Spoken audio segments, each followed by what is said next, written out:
When people think of the Samaritan Center, lots of times they think of our store, our thrift store, they think of our social services. They don't think in terms of disaster response. However, starting back with Hurricane Katrina, the Samaritan Center has actually been able to be involved in quite a few disasters that have struck the United States and abroad since that time.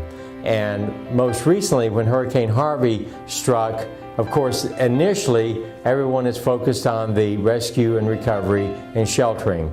But phase 2 of any disaster is always the cleanup. And so we actually did the same thing back when Hurricane Sandy hit up in New York and New Jersey. And that was to do a drive to collect specific items for flood cleanup. And so we decided to do that once again for Texas, for the cleanup from Hurricane Harvey. And so we were able to make arrangements for a 53-foot trailer to be put out in our front parking lot and invite the community to bring donations. And the donations came in along with cash donations, and we had volunteers that worked out by the trailer accepting those donations. So in a course of about 2 weeks, we were able to fill up a 53-foot trailer, and it actually rolled off our parking lot last evening at 6:30 on its way. In fact, it's in Corpus Christi, Texas right now, being unloaded. We are actually collecting financial donations right now while we try to figure out what are the specific needs that will arise out of Hurricane Irma, because we've realized that every disaster is unique and has certain needs, and so as we collect cash, that gives us the flexibility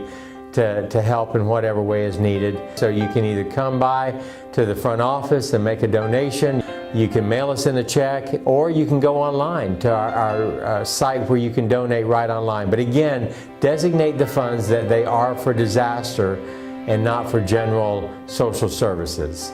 We are just simply a conduit where people give us what they give us. We look for ways to pass it on to be a blessing for others. It is the community that is really the Good Samaritans that bring what they have in surplus and donate to the Samaritan Center. I would like to pass on a big thank you from the people down in Corpus Christi, Rockport, and the surrounding area.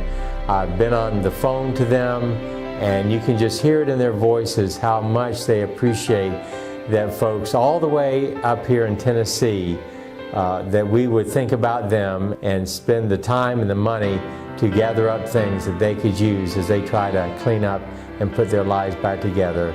And you help make that possible, and so thank you from them and thank you from the Samaritan Center.